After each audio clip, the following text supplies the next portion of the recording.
mentioned the Seaboard again, and when Clem and I and Cliff Band, we stayed there on a tour. We'd done a week in Hong Kong, and then flew down to Sydney. And I was just besotted by the colours of the sunrise over the redness of Australia. I couldn't stop staring at it, so I never went to sleep on the flight. Arrived in Sydney, not knowing where I was or what this hotel meant. And I always think if I'm going to be somewhere just for a day or two, I really ought to go and look at it and find out something about it. So I just threw my bags in the room and went for a walk. And it's King's Cross, the area. And within a couple of minutes, there's this beautiful red-headed girl standing in the doorway looking at me. Yeah, I know her. Yeah. I had a lovely chat, and after a few minutes, I said, "Look, I'm terribly sorry. I've really got to go now. I've got to." I went back to the hotel and said, "They're very friendly around here." You never told us that one, Mo, did you? On the road. You know what's funny about that, Mo? When I was there with Bryan, yeah, and Bryan was a bit needy. He could be a bit needy. He calls my room one day and he says, "You seem to know a lot of girls here." I said, "Well, not particularly. I mean, I know as many blokes as, you know." And he said, "Could you get me a girl?"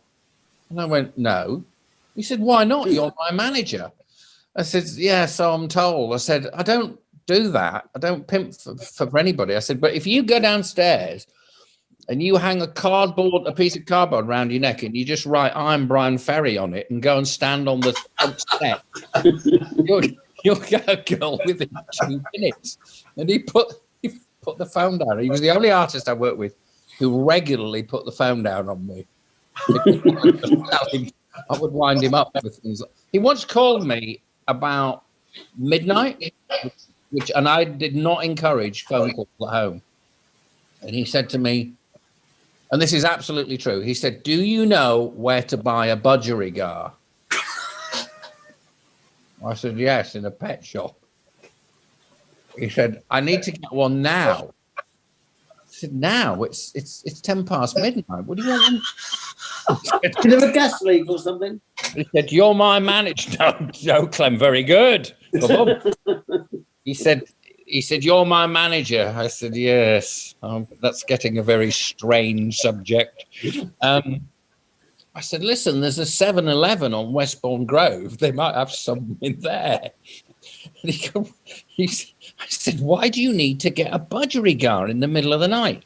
He said, "Well, our budgies just died. And I thought if I could get another one for the morning, the kids wouldn't notice." Oh, love it. So I said, "Well, why don't you just nail the budgie to the perch and tie its head to the top bar?" And he put the phone down on me again. Did he buy it because it was going cheap? Well, he's definitely a bit tight, yeah. There was a time. It was so funny, you know, when I took him on, I thought it would be a nice thing to take him and Mark out to dinner because they knew each other anyway. So we go to dinner, and there was this wonderful moment. A lady came over to the table with wanting an autograph. So Mark signs the autograph, and Bryan gets his pen out, and he's undone the pen, and the woman just turned around and walked away. That's good. I did this show. Do you remember Fashion Rocks? That bizarre series of shows where they had the bands and the fashion models walking in front of them, and then it didn't work on TV because the cameras didn't know whether to focus on the catwalk show or the bands, and there were just lots of people walking in front of each other. But I was one of the ADs on one of them at the Albert Hall once, and Bryan was on the bill. Was he? Yeah. And he'd done his back in. And he was obviously I can't imagine how he'd do that. And it was rammed with artists, multi-artist show, and the standard dressing rooms in the basement round the ring of the Albert Hall were all full, mainly with the sort of A-list American artists, and so we had to sort of build temporary dressing rooms up in the gallery section, and basically any available space was turned into a dressing room. And Brian Ferry and Chris Spedding and people were put up on the 3rd floor there, up in the gallery, up in the gods. And Brian's got, is there any space down here? Because my back, I just can't. I said, well, I'm so sorry. There's just no room. I don't know what to do. And so we sort of thought about it in the production office, and then I thought, well, the green room there is pretty large. Maybe we could sort of divide that up, and then he could have that. That was the nearest room to the stairs down to the stage, and and so we got some pipe and drape, and we made a little sort of makeshift dressing area in the green room. But basically, the green room was Brian's dressing room. And it was hilarious because it was the most cliched Brian Ferry lounge lizard thing imaginable, because he ended up effectively hosting the green room. and whoever came in, we had people like Patti LaBelle and Jane's Addiction and Robbie Williams. And whoever came into the green room, Brian would be like, Olive? It was like his house party. It was really funny. Nick, you asked a bit earlier for like the funniest I could think, and you've just touched off a fantastically funny memory. 1997, I think. There was the volcano went off on the island of Montserrat, destroyed studio and so on. And George and I were very close friends. In fact, he became like a kind of second dad to me in his later years. And he called me up, and whenever he used to ring me, I used to stand up at my desk and salute. So I'd be saluting like this. And I'd say to him, I'm saluting, George. And he'd go, oh, dear boy. And he wanted to know, he was going to do a concert at the Albert Hall for the island of Montserrat and the people there. And all of the people on the bill, the thing that they had in common was that they had all recorded there. So would I be on the committee, organising committee and the rest of it? And yes, of course I will. And it ended up that we did this show, which was very successful. And at the Albert Hall, as you've just described, there's a kind of dressing room thing, and there's a kind of pecking order in the dressing rooms. So George and Paul McCartney were sharing one. Elton John was in one on his own because nobody would share with him. And everybody else was in that big room underneath. There's a large kind of cavernous room. So Knopfler's in there, Eric Clapton's in there, Sting was in there, Phil Collins was in there. I can't remember who else. Jimmy Buffett, of all people, was in there. And margaritas. Yes, exactly. And I remember Mark and Eric were rehearsing an acoustic version of Layla they were going to do, and so on. And there were quite a lot of wives and girlfriends in there. And all of a sudden, Sting stands up and he says, to nobody in particular, would anybody mind if I did my yoga? And nobody takes any notice. And what then happened was quite amazing, because Sting has a yoga roadie. And the yoga roadie came out and laid, and there are in that dressing room, to get into it, you have to come down a set of steps, quite steep steps down into it. So the roadie lays out a yoga mat at the bottom of the stairs, and Sting takes off all his kit, and I mean all his kit. And he gets onto I remember Eric said to me, "What the fuck's he doing?" I said, well, we're going to find out, aren't we?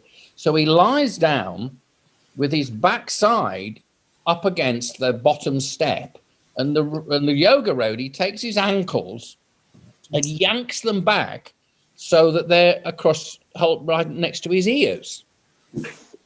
And to be honest, it looked like the last turkey in the shop at Christmas. And as he's doing the deep breathing, and everybody in the room has gone, what the fuck is going on? The door at the top opens, and Elton comes in. And he's looking straight down at Gordon Pucker. And he came out with a great line. He said, if I had a rose, I'd plant it in that. Love it. Love it. And Sting is so unaware. He's just completely unaware. One of the nicest room stories I've got is I took a band for Cliff to Russia. It was the first time a rock and roll band had gone to Russia. And Graham was the drummer, was my drummer. And Cliff Hall was on keyboard. And all the names in Russia are around the wrong way. So I'd be Mr. Bryan, there'd be Mr. Cliff, Mr. Mr. Graham and all that sort of thing. So Cliff Hall got Mr. Cliff, and he went to his room, and it was Russia, and it was like they were very average, you know, brown and green, very sort of austere type of rooms, you know.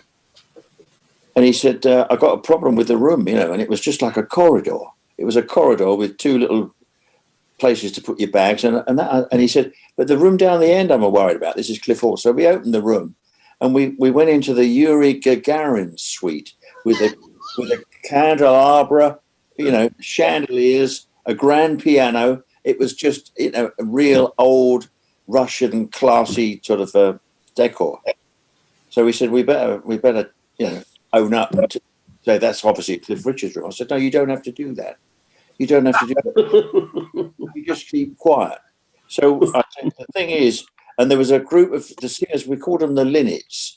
I think it was you know what I mean, Clem. Is it? I can't remember their names. Bonnie Rivers. We kept aloof from the Linnets, you know, because they were always busy and wanted this. Bonnie Rivers, one of them. Yeah. So we had a knock. We had a secret knock. So every time we got to the Yuri Gagarin Street, it was. Otherwise, we wouldn't open the door. And we had fridges full of Georgian, a complete case of Georgian red wine, all the Georgian champagnes and things. And we kept it secret. And we had Cliff Richard's suite for a week, you know. Right. Didn't you ask Cliff about his room? We did. It was crap. And I actually saw it, and I kept stum, you know. I thought he said the room's fine, except the door hits the bed when you open it. Yeah. And the other sort of, like you were talking about famous people. One of the great stories for me was one of the trips to New York I did with Ed. Oh yeah. And we became friends with Elvin Jones, and we got invited back to Elvin Jones's apartment, overlooking. Oh, this is a great story. Yeah. Park West. Park West. So he starts playing all these loud rock and roll records, you know, and really loud, you know. So we're having sort of Chinese food or whatever it is, and there's this banging on the ceiling, you know, bang, bang, bang, bang. Keep the fucking noise down. And I said, well, it's all right. So it's just a neighbour. It's just not a neighbour. It's Max Roach. It's Max Roach, who wasn't very well at the time. He was in bed suffering. And he's been fucking, you know, and we're on playing his music. What he was playing, Brian, he got hold of the only live recording ever made of A Love Supreme that was done on TV in France. Yeah. And he cranked it up to like it was Spinal Tap. He got it cranked up to 12. And this thing was thundering through this apartment. Yeah. And this banging started that Brian's talking about. And it was strangely rhythmical, this banging. It wasn't like bang, bang. It was bang, bang, bang, bang, bang, bang, bang, bang. And Elvin, who had this great speaking voice, this growl. Yeah. Fucking Max Roach, asshole. And turned it up several more notches, which increased the banging from above. This sounds like that little series Stella Street. Do you know that? Yeah, you know. We had, I think Brian would agree with me. We had a fantastic time there, didn't we, Brian? Yeah, no, it was a wonderful trip. I managed to get 2 cheap Concorde tickets, I think. Yeah. Some dodgy mafia person, you know, in Portland. Yeah. Jack Spott's daughter did it for me, yeah.